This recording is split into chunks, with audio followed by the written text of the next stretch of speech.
दोस्तों legal and legal में एक बार फिर से आपका स्वागत है। नए साल का यह पहला वीडियो है। सबसे पहले आपको नए साल की बहुत बहुत मुबारकबाद। आज का मेरा ये वीडियो युवा अधिवक्ताओं के लिए है। ऐसे अधिवक्ता जो अभी अभी वकालत के प्रोफेशन में कदम रख रहे हैं, कदम रखा है, ये वीडियो उनके लिए है। दोस्तों मैं शुरू करता हूँ अपनी ओर से। आज से 21-22 साल पहले जब मैंने वकालत की पढ़ाई पूरी की और वकालत के प्रोफेशन में मैं एंट्री कर रहा था, तब मैंने अपने एक सीनियर से बात की जूनियरशिप के लिए, इंटर्नशिप के लिए।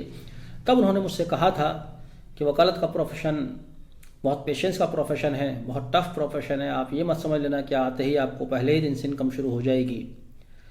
वकालत के प्रोफेशन उन्होंने एक मिसाल भी दी कि इस तरह का है, कभी घी घना, कभी गुड़ चना, कभी उसको भी मना। यानी कि कभी बहुत अच्छी आमदनी होती है घी घना, कभी आमदनी कम होती है तो आपको गुड़ चने से गुजारा करना पड़ता है। कभी कभी ऐसा होता है आप खाली बैठे हैं, उसके लिए भी मना हो जाता है।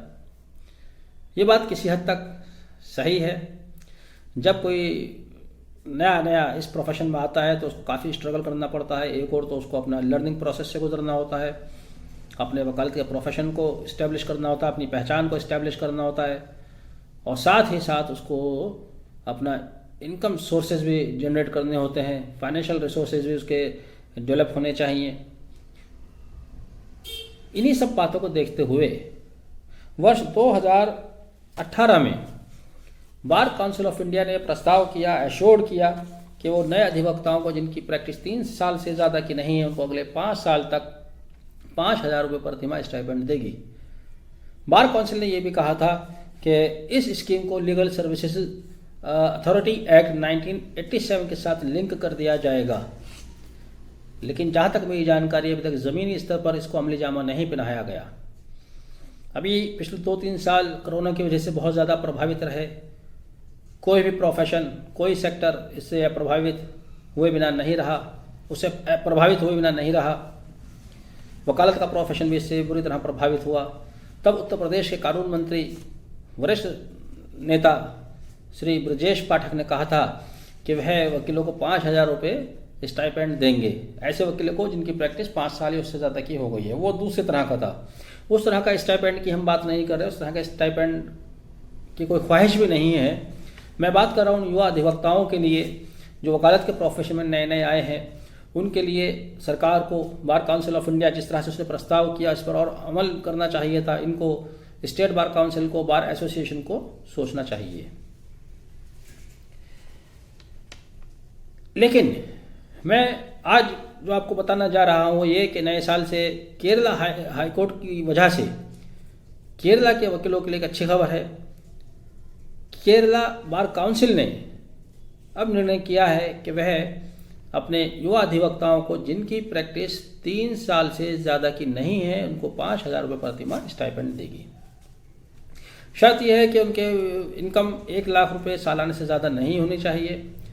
ऐसे वकीलों को 5,000 रुपये प्रति माह स्टाइपेंड दिया जाएगा। और ये भी तब हुआ जब केरला हाई कोर्ट ने अपनी नाराज़गी जताई, क्योंकि वर्ष 2018 में स्टेट गवर्नमेंट ने एक जियो पास किया था। उस गवर्नमेंट ऑर्डर के बाद भी वहाँ बार काउंसिल ने युवा अधिवक्ताओं को स्टाइपेंड नहीं दिया।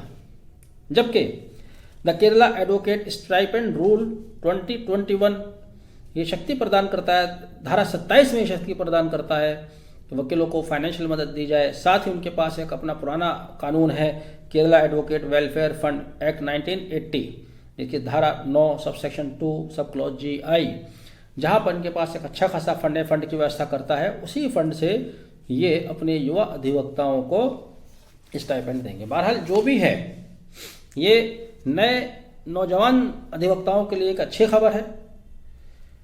केरला बार काउंसिल ने ये स्टेप उठाया। उन्होंने कहा कि अब वो 5,000 रुपये प्रति माह पेमेंट करेंगे। इससे सबक लेते हुए दूसरी स्टेट बार काउंसिल्स को भी इस पर अमल करना चाहिए। खास तौर से bar council of Uttar Pradesh, जहां पर 1 लाख से ज़्यादा एडवोकेट एनरोल्ड हैं। हर साल हज़ारों एडवोकेट एनरोल होते हैं। 20 से 25,000 रुपये वो फीस देते हैं। साल भर में इनके आमदनी के और भी ज़रिए हैं। इनके पास मैं समझता हूँ कि पर्याप्त फंड है। उन्हें भी सोचना चाहिए। सरकार ने, दूसरे बार काउंसिल्स ने, एसोसिएशन के पास इस तरह के फंड्स हैं और उन्होंने इस तरह के प्रावधान भी किए हैं, लेकिन उनको अमल में नहीं लाया जाता। युवा अधिवक्ताओं को स्टाइपेंड की सख्त ज़रूरत होती है। जिस तरह से चार्टर्ड अकाउंटेंसी का कोर्स करते हैं जब बच्चे, तो उनको आर्टिकल ट्रेनी फीस मिलती है या स्टाइपेंड मिलता है। प्रोफेशन में स्टाइपेंड की एक अपनी अहमियत होती है। जब अधिवक्ता नया होता है उसके सामने चैलेंज होता है, एक और उसे अपना प्रोफेशन इस्टेब्लिश करना है, अपनी पहचान इस्टेब्लिश करनी है, दूसरी ओर उसके सामने फाइनेंशियल इश्यूज होते हैं, फाइनेंशियल इनकम रिसोर्सेज उसको जनरेट करने हैं। ऐसे में उसका ध्यान भटकता है, वह अपने प्रोफेशन पर सही से ध्यान नहीं दे पाता है। जो उसका लर्निंग प्रोसेस का टाइम है, लर्निंग का टाइम है, उस टाइम में वो डिस्टर्ब रहता है। अगर इस तरह का छोटा सा स्टाइपेंड दिया जाता है तो इससे कम से कम उनका किताबों का, पढ़ने का, आने जाने का खर्चा निकलता रहेगा और अपने प्रोफेशन पर अच्छी तरह से ध्यान दे पाएंगे, अच्छी तरह से वो स्किल गेन कर पाएंगे, अच्छी तरह से अपने प्रोफेशन को समझ पाएंगे, और तभी वो देश और समाज और अपने क्लाइंट्स की अच्छे से सर्विस दे पाएंगे। मेरा आग्रह है स्टेट बार काउंसिल से, सभी स्टेट बार काउंसिल से, वो भी केरला बार काउंसिल के द्वारा लिए गए निर्णय को अपने यहाँ भी लागू करें, इसी तरह के कदम उठाएं ताकि युवा अधिवक्ताओं को फाइनेंशियल मदद दी जा सके, उनको स्टाइपेंड दिया जाना उनका हक भी बनता है। बहरहाल वीडियो को आखिर तक देखने के लिए बहुत बहुत धन्यवाद। Have a nice day.